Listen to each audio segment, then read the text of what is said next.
오늘 말씀을 보면은 지난주에 저희들이 계시록 2장을 보았는데 오늘 보면은 1장 11절에서 16절로 다시 들어왔습니다. 그래서 지난주에는 헌신예배였기 때문에 그 본문에 좀 맞춰서 했었고요. 오늘은 1장 11절 16절을 보면서 앞으로 7교회, 소아시아의 7교회가 나오는데 그 7교회의 모든 그 7교회를 통틀어서 2장과 3장에 기록되어 있는데 이 모든 것들을 한꺼번에 같이 그 오늘 말씀을 통해서 다 보고 이제 4장으로 넘어갑니다. 그래서 오늘 이 계시록은, 요한계시록은 이 시대에 굉장히 중요한 말씀이기 때문에 함께 우리가 지금 나누면서 마지막 틈을 우리가 요한계시록을 잘 마무리하면서 2015년을 아름답게 우리 삶을 마무리 지었으면 좋겠습니다. 지금 전 세계 교회가 참 많습니다. 많은데 전 세계 교회가 약 얼마나냐면 366만 3천 곳 정도가 된다고 합니다. 전 세계. 그리고 한국에는 약 5,800교회가 된다고 합니다. 꽤 많죠. 예. 그리고 이 시드니에는 약 350개에서 400교회가 됩니다. 교회가 지금은 이렇게 굉장히 많습니다. 지금은 이렇게 교회가 많지만 지금 사도 요한이 이 말씀을 기록할 때는 교회가 그렇게 많지 않았습니다. 복음의 이제 진전이 계속적으로 전 세계를 향해서 지금 퍼쳐나가는, 그러니까 스프레이되는 그런 시기였기 때문에 이 교회들이 하나하나 지금 개척되는 그런 시기였기 때문에 교회가 많지 않았습니다. 특히 지금 사도 요한이 사역했던 중심지가 어디였었냐면 서머나였습니다. 그러니까 소아시아 교회인데 그 소아시아는 지금의 터키 부분입니다. 터키를 중심해서 터키보다 더 넓은 지역이 소아시아라고 했습니다. 근데 그 소아시아에 교회가 약 10개가 있었습니다. 10개가 있었는데 오늘 말씀에 보면은 11절 말씀에 보면 몇 개가 나옵니까? 7교회가 나옵니다. 예수님께서 편지를 사도 요한에게 편지를 쓰라고 합니다. 예수님께서 계시하는 대로 편지를 쓰게 만듭니다. 편지를 쓰게 만드시고 그 다음에 그 편지를 7교회에다가 전달하라고 합니다. 7개 보내라고 하는데 당시에 그 소아시아 교회에 10개 이상의 교회가 있었습니다. 성경에 드러나는 그런 교회만 보더라도 꼭 10개입니다. 근데 그 위에도 문헌에 보면 다른 교회도 있었다고 합니다. 그러나 많지는 않았습니다. 그런데 일단 10개의 교회를 잡고요. 10개의 교회를 잡았는데 그러면 예수님께서 교회에 10개 교회에 편지하라 이렇게 말씀하셔야 되는데 오늘 11절 말씀에 보면 7교회를 조목조목 말씀합니다. 에베소, 그 다음에 서머나, 버가모, 그리고 디아드리오 교회, 그리고 또 사대교회 이렇게 해서 쭉 7개를 말씀하시면서 이 교회에 편지를 보내라 이렇게 합니다. 그 당시에 그 위에도 교회가 성경에 나오는 교회가 있습니다. 골로새서에 보면 골로새서 1장 2절에 보면은 거기 보면 골로새 교회가 나옵니다. 골로새라는 그 말씀도 있죠. 근데 이 교회도 그 터키 부분에 같이 있었습니다. 그리고 골로새서 4장 13절에 보면은 히에불라라는 교회도 있었습니다. 히에불라라는 교회도 있었어요. 그리고 사도행전 20장 6절에 보면 드로아 교회도 있었습니다. 성경에만 확인된 교회가 이렇게 10개 정도가 됩니다. 그런데 이상하게도 이 세 교회에게 보내라는 말씀 않고 왜 이 7개만 보내라고 했을까요? 그래서 요한계시록의 특징이 있기 때문에 그렇습니다. 요한계시록의 특징은 제가 제일 처음에 계시록을 말씀드릴 때 무슨 특징이 있다 그랬어요? 요한계시록은 상징을 많이 한다. 상징성이 많다. 그랬죠. 그러니까 7개라는 상징을 지금 요한계시록에 보면 7이라는 숫자가 굉장히 많이 나오는데 그 7이라는 숫자가 굉장히 많이 나오는데 그 7이라는 숫자는 어떤 숫자였었냐면은 완전수, 모두라는 그런 숫자를 포함하고 있습니다. 그런 의미를 가지고 있습니다. 모두, 완전 이런 뜻을 가지고 있습니다. 그렇기 때문에 이 7교회에 지금 편지하라 이런 이 말씀은 7교회만 편지하라 이런 뜻이 아니었습니다. 그런 뜻이 아니고 이 세계에 있는 모든 교회, 이미 사라진 교회뿐만 아니라 가고 오고 오는 세대의 모든 교회에게 동일하게 전달되는 편지라는 의미를 가지고 있는 겁니다. 그러니까 모든 교회에게, 이 세상에 있는 모든 교회에게 이 예수님이 쓰라고 지시하셨던 그 편지 내용을 모든 교회의 모든 곳에 전달하라, 이런 뜻입니다.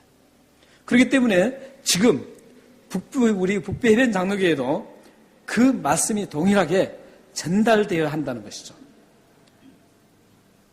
이 지상에 지금 현재 있는 약 366만 3천 교회뿐만 아니라 우리 한국에 있는 5,800여 교회, 시드니에 있는 약 350에서 400개 되는 그 교회, 이런 세상에만 모든 그 교회에 동일하게 이 말씀이 적용되고 전달돼서 적용돼야 된다, 이런 말씀입니다. 그래서 7개를 7이라는 것을 꼽은 것입니다. 이 편지 내용이 이제 이렇게 전달하는 편지 내용이 2장에서 3장에 계속 나옵니다. 그리고 그 내용 자체뿐만 아니라 이제 요한계시록 22장까지 계속적으로 진전되면서 그게 기록이 되고 있습니다. 7교회에 보내진 편지 내용을 간단하게 한번 우리가 살펴볼 필요가 있습니다. 간단하게 요약하면 먼저 에베소 교회. 에베소 교회는 어떤 교회였느냐? 아주 교리적으로 잘 서 있었습니다. 그리고 그 성도들이 행동을 하나님 말씀에 맞춰서 잘 행동을 했던 교회였습니다. 그런데 여러분들이 잘 아시다시피 그 교회의 단점이 뭐였었냐면 첫사랑을 잃어가고 있었습니다. 하나님을 사랑했던 그 첫사랑, 그게 식어져 가고 있고, 성도들과의 같이 하나님을 사랑했던 그 사랑이 우리 성도들에게 고스란히 흘러가는데, 그 흘러갔던 그 사랑이 점점 식어지고 관계성이 깨지기 시작합니다. 이런 교회가 바로 에베소 교회였습니다. 에베소 교회를 하나를 가지고도 엄청난 시간을 알아야 되죠. 왜냐하면 그 책망과 함께 또 그걸 고칠 방법을 다 얘기를 하죠. 그래서 저는 간단하게 여러분들에게 그 교회의 특성, 그걸 말씀드립니다. 그 다음에 이제 서문학교회입니다. 서문학교회는 지난주에 우리가 같이 나눴어요. 서문학교회가 굉장히 부촌이었습니다. 부촌이었는데도 불구하고 그 서문학 교인들은 아주 찢어지게 가난했어요. 왜 그랬어요? 예수를 믿는다는 그 하나가 때문에. 주님 그 한 분을 붙잡으려고 했기 때문에. 그 주님만 버린다면 그들은 정말 세상 사람들처럼 부유하게 살 수 있는 그런 모든 조건을 갖춘 도시에서 살았어요. 그러나 그들은 주님 한 분을 붙잡기 위해서, 그분을 놓치지 않기 위해서 그들은 육체적인 모든 핍박과 가난을, 궁핍함을 무릅쓰고 그들은 살았습니다. 그런데 예수님은 그 모습을 보면서 뭐라 그랬어요? 육체적으로는 정말 가난하지만 영적으로는 정말 누가 감당할 수 없는 그런 부유함을 가졌다, 이렇게 말씀합니다. 그런 교회가 바로 서문화교회였습니다. 우리가 이런 서문화교회가 된다면 얼마나 좋겠어요. 우리 북부해변 장로교회가, 여러분은 각자의 교회가, 여러분 자신들이 우리가 서문화교회처럼 비록 우리가 부족한 게 있고 연약한 게 있어도 영적인 것만큼은 풍요로운 사람이 되어서 하나님이 인정하는 그런 교회가 된다면, 여러분 자신이 된다면 얼마나 좋겠습니까? 그리고 버가모 교회라는 것이 있습니다. 버가모 교회는 굉장한 핍박을 그 당시에 다 받았죠. 핍박을 받으면서 그곳에서 순교자들이 많이 일어났어요. 주님을 섬기다가 죽는 사람이 있었습니다. 그래서 그 교회는 아주 전통이 대단했어요. 영적 유산과 그 전통이 굉장히 단단한 교회였습니다. 그런데도 불구하고 일부 교인들이 니골라당을 따르겠습니다. 이 니골라당은 세속화된 교회의 형태였습니다. 세속화. 그런 정말 전통이 굉장히 큰 교회, 그런 교회가 세속화로 간 겁니다. 우리나라도 큰 교회들, 전통 있는 교회들이 있죠. 그리고 두아디라 교회. 두아디라 교회는 아주 왕성한 활동을 보였습니다. 지금 이 시대도 막 굉장히 활동하는 교회들이 있죠. 그 굉장히 왕성한 활동을 통해서 교회가 굉장히 성장했어요. 엄청나게 붕이 됐습니다. 그런데 그 붕하면서 어떤 일이 일어나냐면 이단을 용납해버리고 맙니다. 이단과 유단을 용납하고 타협함으로 인해서 하나님의 이 진리 말씀을 훼손시키고 맙니다. 그 교회가 바로 라오디아 교회였습니다. 두아디라 교회였습니다. 그 다음에 사도교회. 사도교회는 사람들에게는 저기 계신 게 살아있는 교회다 이렇게 인정을 받았어요. 살아있는 교회. 그런데 주님이 보실 때는 지극히 인본적인 교회였어요. 그래서 주님이 평가하기를 사도교회는 죽은 교회다 이렇게 얘기하고 있습니다. 사람들이 볼 때는 막 왕성하고 대단하게 살아있는 교회 같았어요. 그런데 주님 보실 때는 모든 체계가 인본주의였어요. 사람 중심이었어요. 그래서 하나님 중심이 아닌 교회는 죽은 교회라는 겁니다. 사도교회는 그래서 죽은 교회라는 그런 모습이었습니다. 필라델피아 교회는 아주 작은 능력을 가지고 굉장히 힘든 생활을 했습니다. 작은 능력을 가지고도 믿음을 굳건하게 지킨 사람들이었어요. 작은 능력을 가지고도 믿음을 굳게 지킨 교회였습니다. 다시 말씀드리면 교회의 규모가 크지를 않았어요. 교회 규모가 아주 작았습니다. 그리고 그 힘도 재정도 연약했고 굉장히 미약한 교회였어요. 그렇지만 그들은 믿음 하나 가지고 그 능력을 펼치기 시작해서 하나님의 그 사명을 아름답게 감당했던 교회가 바로 사대교회였습니다. 빌라델피아 교회였습니다. 빌라델피아 교회. 그리고 마지막으로 라오디아 교회. 라오디아 교회는 물질적으로 굉장히 풍성한 교회였습니다. 잘 사는 교회였습니다. 그리고 그 교회만 유일하게 환난을 당하지 않는 교회였습니다. 우리는 볼 때는 얼마나 좋겠어요. 환난을 당하지 않고 편하니까 얼마나 좋습니까? 또 잘 살죠. 우리가 볼 때, 우리 사람이 볼 때는 얼마나 좋습니까? 그렇죠? 여러분들 또 그러고 싶잖아요. 그런데 그 교회는 위험성이 뭐냐면 영적으로 피폐해지는 겁니다. 영적으로 굉장히 피폐해졌어요. 신앙적으로 열의를 상실했습니다. 그래서 그 교회를 미지근한 교회라고 평을 하고 있습니다. 이 7개의 모습은 지금 우리 현재도 동일하고 일어나고 있다는 거예요. 지금 7개를 제가 간략하게 설명해 드렸는데 스쳐 지나가는 것들이 있죠. 여러분 머릿속에 착착 스쳐 지나가는 것들이 있었을 거예요. 지금도 그렇게 여전히 교회가 그런 형태로 그런 유형으로 가고 있다는 거예요. 그래서 7교회에게만 편지하는 게 아니라 전체 지상에 있는 모든 교회에게 편지한다는 거죠. 메시지를 보낸다는 거예요. 그래서 7교회의 모습은 현재 각각의 교회의 모습입니다. 그리고 교회뿐만 아니라 각 개인 성도들의 모습이 있습니다. 우리가 교회 개념을 항상 제가 굉장히 강조를 하잖아요. 교회 개념이 어떤 개념입니까? 우리가 건물이 교회가 아니라 그랬죠. 교회가 보이는 건 교회가 아닙니다. 예수를 믿는 사람들이 교회예요. 예수를 믿고 죄를 용서받고 하나님의 백성된 사람들, 이 사람들이 교회입니다.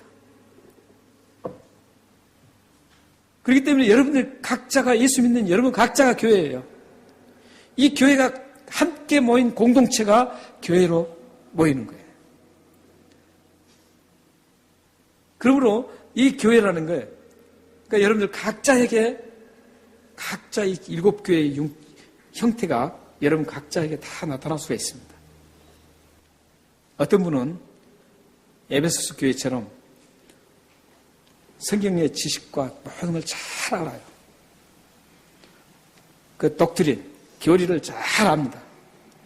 그리고 그 교리대로 잘 살아갑니다. 마침 바리새인들처럼.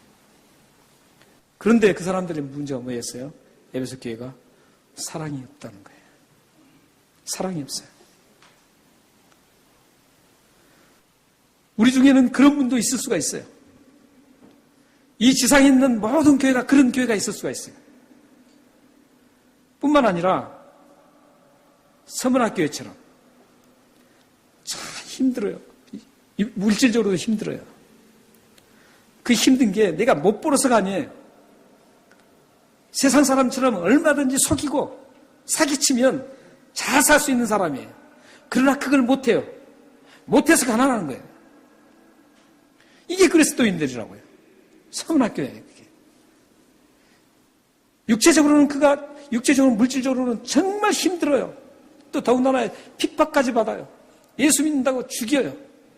그런데도 그걸 견디면서 사는 거예요. 믿음으로. 그렇게 견디면서 사는데 예수님은 그들을 향해서 뭐라 그래요? 믿음이 정말 부유하다는 거예요. 그렇기 때문에 그들은 불평하지 않습니다. 늘 감사바가 일어나는 거예요. 신앙이 굳건한 사람은 그래요. 믿음이 굳건하게 서문학교처럼 쫙 가면요. 어떤 환경도 나를 지배 못해요. 환경이 나를 지배하게 만들면 안 됩니다, 여러분들. 여러분의 삶에서 항상 여러분들 생각해야 할 것은 환경이 나를 지배하는 게 아니라 내가 환경을 지배하고 살아야 돼요. 이게 그리스도인들이에요.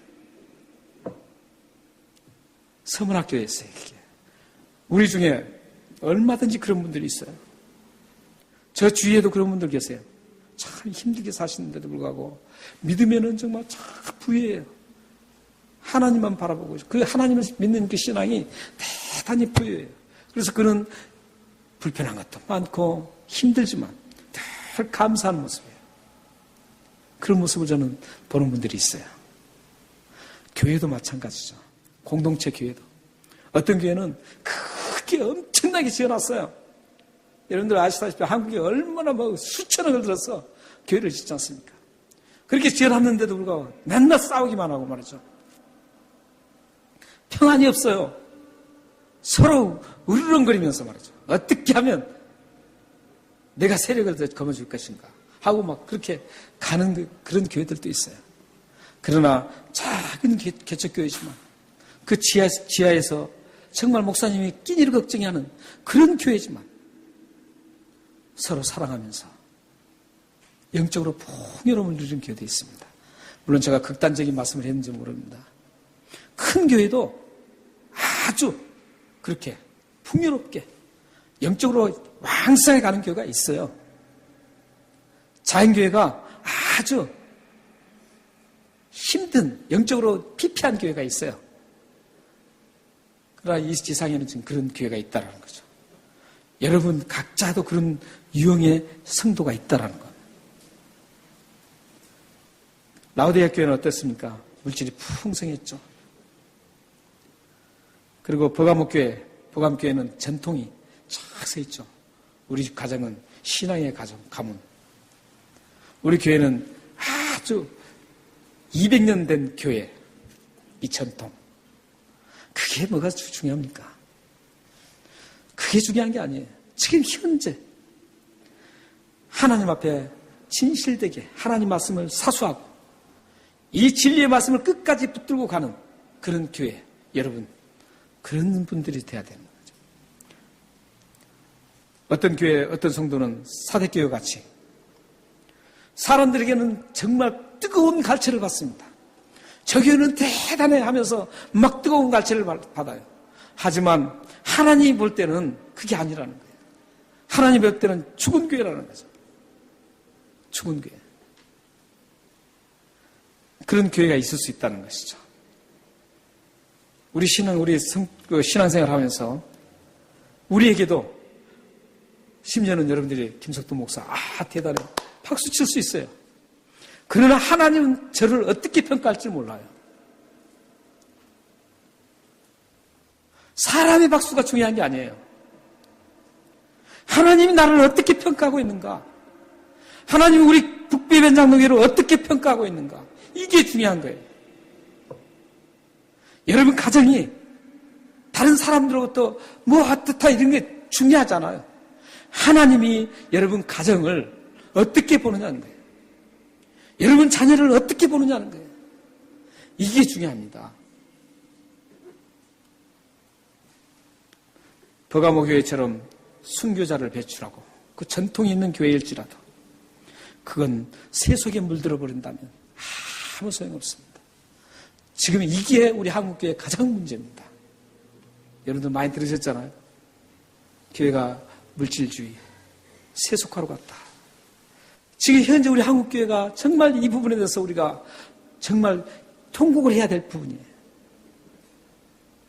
우리 한국교회가 그래요. 우리 교회가, 우리 북배변장로가 이 세속화로 가면 안 돼요. 단 10명이 모이더라도 하나님 중심으로 가야 돼요. 세속화로 가면 안 돼요. 세상적으로 흐르면 안 된다는 거예요. 근데 그런 교회들이 지금 너무 많이 생겨나고 있다는 가슴 아픈 일입니다. 두아디라 교회처럼 대단한 왕성한 활동을 하면서 교회가 어마어마하게 성장해요. 그렇지만 잘못된 이단들이 얼마나 많은지 모릅니다. 지금 한국교회도 엄청난 교회, 큰 교회들이, 그런 교회들이 이단이 잘못된 하나님 말씀으로 가는 교회가 얼마나 많은지 몰라요. 지금 특히 신사도 운동 같은 경우는 정말 큰 일입니다. 신사도 운동의 그 한국의 가장 큰 교회, 신사도 운동의 한국의 대표, 그분도 제가 잘 아는 분이에요. 참 안타깝습니다. 신학도 바르게 했어요.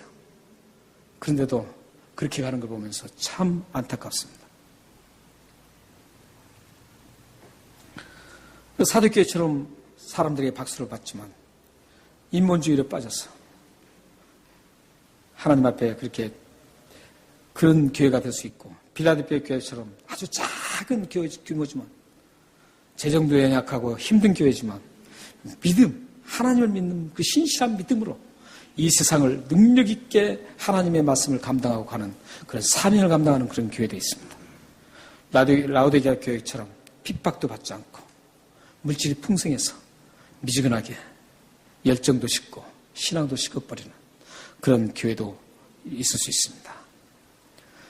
이런 7가지 형태 유형의 교회 중에 여러분은 어디에 속해 있습니까?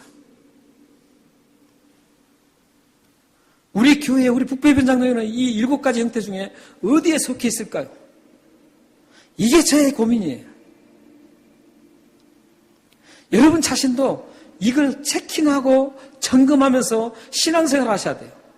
오늘 사실 이 7개의 모델은 여러분들 신앙생활 하는데 체크리스트에 아주 중요한 부분이에요. 여러분들 이 7개, 요한계시록 2장, 3장에 나오는 이 7개를 열심히 읽으세요. 그리고 어떻게 네가 살아야 되는지, 여기는 대처법까지 나와요. 예수님께서 어떻게 하라는 대처법이 나오는데 그 중에 가장 큰 대처법이 뭐냐? 회개하라예요. 회개하라.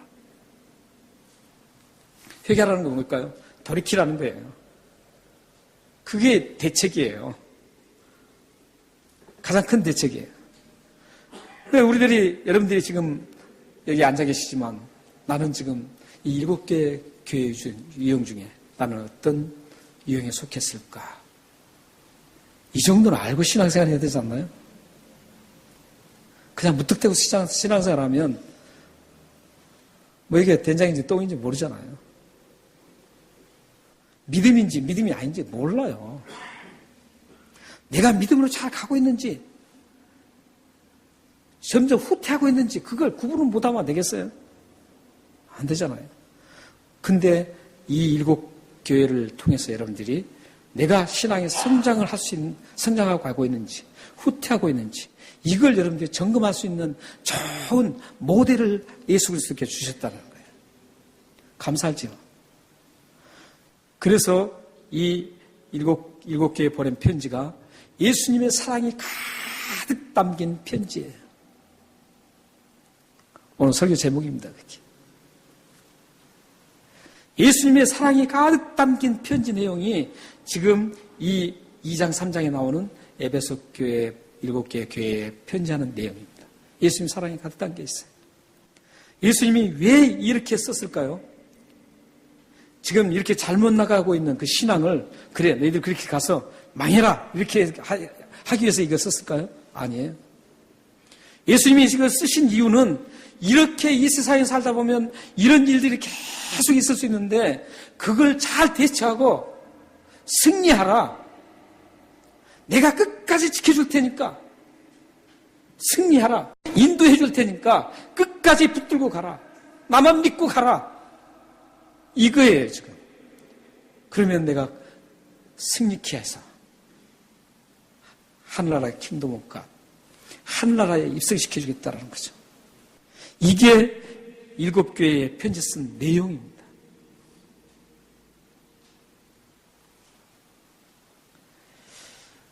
하나님의 백성인 교회를 끝까지 책임져 주시고 보여주시는 그 예수 그리스도. 사실 그 7개의 편지할 때 꼭 단서가 붙여요. 오른손에 있는 에베소 2장 1절에 보면은 오른손에 있는 7뼈를 붙잡고 7 금촛대 사이에 거신시니가 이르시되 이렇게 말씀하시되 이렇게. 그것은 뭐냐면 예수님이 이런 분이다 이거죠. 근데 그 모든 것들을 요약해서 오늘 13절에서 16절에 그 예수님이 어떠신 분인가. 이 사랑의 편지를 쓰신 우리를 사랑하고 우리 교회들을 사랑하셨던 끝까지 책임져 주시겠다는 그 사랑의 내용의 편지를 쓰신 예수 그리스도께서 어떠신 분인가. 그게 13절부터 16절에 나옵니다. 한번 보시겠어요? 1장 13절 16절. 촛대 사이에 인자 같은 이가 발에 끌리는 옷을 입고 가슴에 띠를 띠고 그의 머리와 털에 희기가 있게 흰 양털 같고 눈 같으며 그의 눈은 불꽃 같고 그의 발은 풀무불에 단련한 빛난 주석 같고 그의 음성은 맑은 물소리 같으며 그의 오른손에 7뼈이 있고 그의 입에서 좌우에 낯선 검이 나오고 그 얼굴은 해가 힘있게 비치는 것 같더라. 그 위에도 계속 나옵니다. 요한계시록에 예수님의 모습이 계속 나와요. 근데 이거와 다 같은 모습이에요. 이것을 낱낱이 설명하면 또 시간이 얼마나 흐르겠어요. 간단하게 여러분들 말씀드리면 예수님은 능력 있으신 분이다. 예수님은 어느 세력보다도 비교할 수 없는 그런 권세 있는 분이시다. 예수님은 그 권세한 능력으로 그 영원한 분, 그리고 거룩하신 분, 이분이 끝까지 모든 것을 교회를 책임져 줄 수 있고 보호해 줄 수 있고 인도해 주실 수 있다. 이런 모습이에요. 그리고 그분이 곧 심판의 주님이다. 이렇게 말씀하는 거예요. 요약하면 그래요. 사랑하는 성도 여러분, 예수님은 하나님의 자녀인 여러분을 끝까지 책임져 주시고 보여주실 것입니다. 우리가 해야 할 일은 7개에 말씀한 것처럼 내가 부족하고 연약한 부분은 그 능력에 예수 그리스도께 도움을 요청하는 겁니다. 주님, 제가 이렇게 약합니다. 이 약한 것을 불쌍히 여겨주시고 저를 도와주셔서 이 험악한 사단이 지배하는 이 세대에 이기고 가게 해주십시오. 그래서 예수 그리스도가 나를 끝까지 책임져 줬다는 것을 모든 열방에 알리고 예수 그리스도의 그 빛난 영광을 드러내는 그런 저희들이 되게 해주십시오. 이렇게 기도하면 예수님께서 끝까지 책임져 주십니다. 믿으시나요? 이 엄청난 예수님이 이렇게 말씀하셨습니다. 우리 성경 2 구절을 함께 읽겠습니다.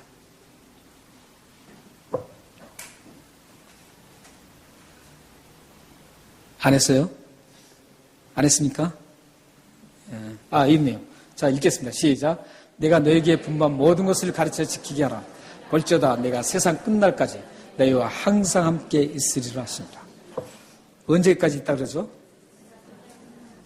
항상입니다. Always. 항상이에요.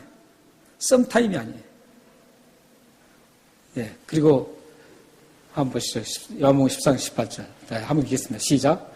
내가 너희를 고아와 같이 버려두지 아니하고 너희에게로 오리라. 예, 너희에게로 온다는 것은 언제를 얘기하죠? 예수님의 세컨 카밍, 부활, 재림을 말합니다. 재림. 예수님이 재림하실 때까지 항상 우리와 함께 계셔서 우리를 책임져 주시겠다는 겁니다. 그래서 우리로 하여금 그 연약한 모든 모습들을 회복해서 하나님 나라에 입성하고 하나님을 영원토록 찬양하기를 여러분이 원하고 계시는 분이 예수님입니다. 여러분의 삶에 이런 예수님이 책임져 주는 그런 축복의 삶이 되시기를 주님으로 축원합니다. 기도하겠습니다.